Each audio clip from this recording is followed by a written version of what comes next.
Hi there. Today we're going to do a thin mold. This one holds about 5 ounces. I got off Amazon really cheap. Pouring Your Heart Out sells a much nicer version of this. I checked that out on her eBay store. Julie's molds are hands down some of the best on the market. I've mixed up 5 ounces of craft resin. It's a lower viscosity resin. I didn't wait for it to warm up. It is room temperature. I say Larimar like because it's not going to be exactly like a Larimar because I'm doing it slightly different. What you'll see from these videos is that we all call things different names. I had someone, why I'm cautious to do it, I had someone tell me that's not a Larimar because it's not blue. And I'm like, okay, I know. It's just what we call the effect or what we think the effect looks like. So don't get too hung up on names, I guess is my point.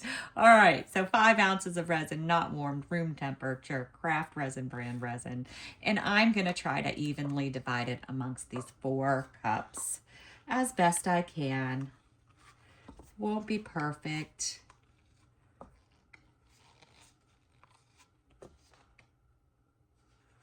And I'm already running out since it's such a low amount of resin. I am going to try to do the white in 2 pours. The reason being is that it's a large area for the white to fill. I'm also going to do some transparent first to help fill the mold a little bit more because I know the white's going to struggle to get where I want it to be. I also took these crushed glass bits and popped them into the tips of this mold. In my first cup, I'm using golden liquid acrylics. This is burnt sienna. I mentioned before, but I love their bottles because it shows whether it's transparent or not. And I'm gonna do, I think, let's just do 3 drops. I don't want the colors to be too heavy because the Enoki is very white and light. But it's also a Petri effect kind of thing, so it does tend to fall, tend to show up a lot. I find sometimes when it doesn't work and I get too much white, I might not have done my colors heavy enough. All right, so our first one is mixed, and you could see it's trying to be opaque, but we didn't add enough of it in there.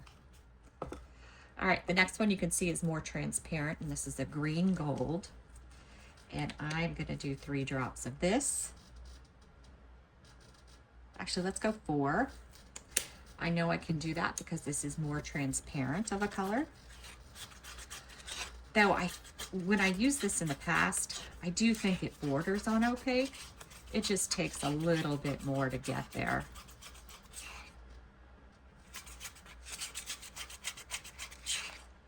But I wanted to try to bring the green through because I am using a bright yellow next.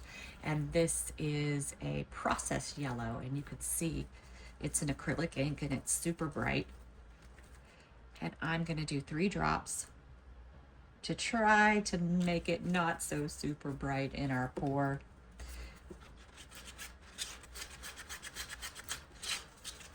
So it is very close to that green gold that I put in the second cup.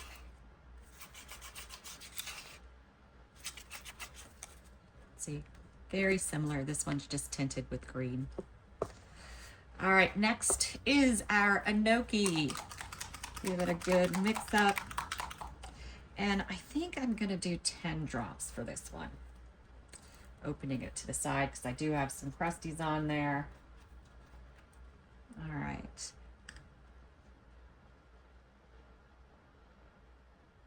Kind of rushed out of the bottle the drops. So let's see how it looks. Hopefully it's not too white. You want it to be a pale skim milk white, a very, I like to call it grayish white. It looks a little heavy, but I think we should be okay.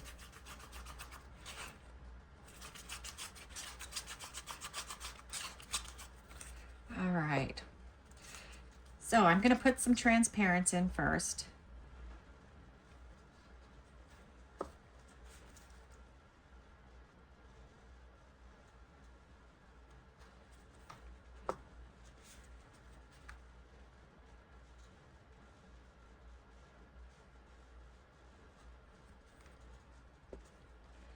And then I'm going to put hopefully half of this.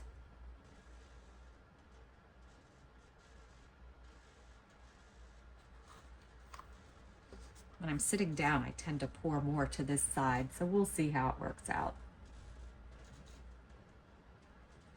All right, I'm gonna do a little more of this.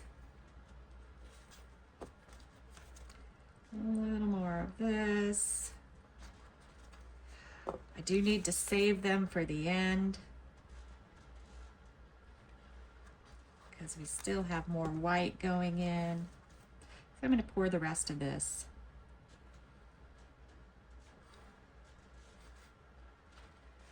And then we're going to finish off our colors. I'm going to stand up to finish them off to see if I can get my center a little better.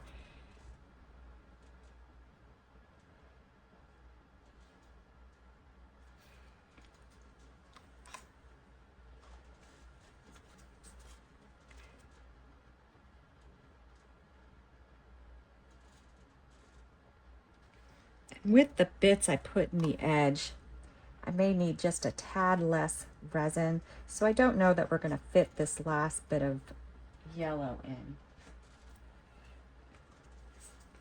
Maybe just a drop or two.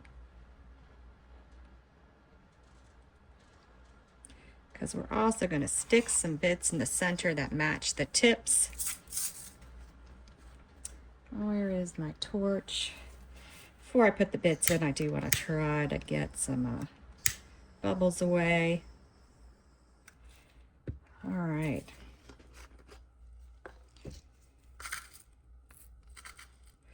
Grab a little bit of these bits in my little scoop. I like this mold because it does sort of give me a reference point for the center.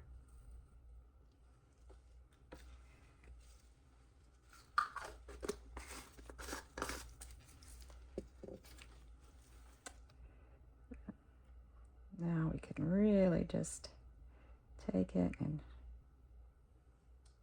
shove it in the center nicely. Cover all the bits.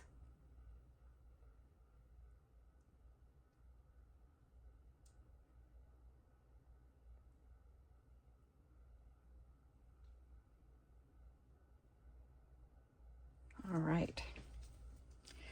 Now I'm going to wait about 10 more minutes and I'm going to hit it with the torch again. Because there's bits at the tips, I'm going to get some air bubbles that come up.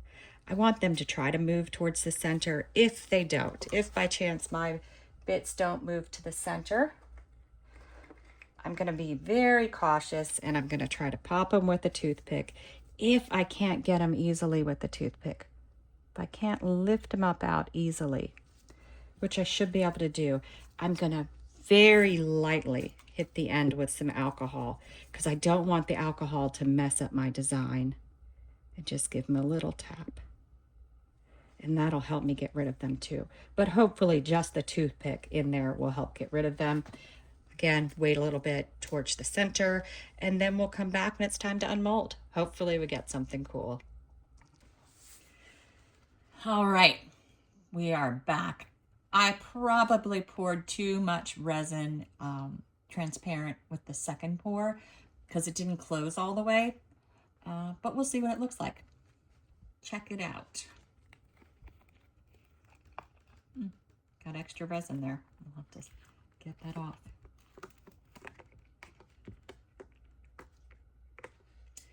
All right. It's the moment of truth. Oh, wow. That came out really cute. Can you see it? You can really, this part, you can't see the Larimar as much because it's really yellow and the white's really light. But here where that, what's that, burnt sienna comes in, you can see it a lot more. It's a very small Larimar, and I think that's due to the shallowness of the mold. I think it's really cool.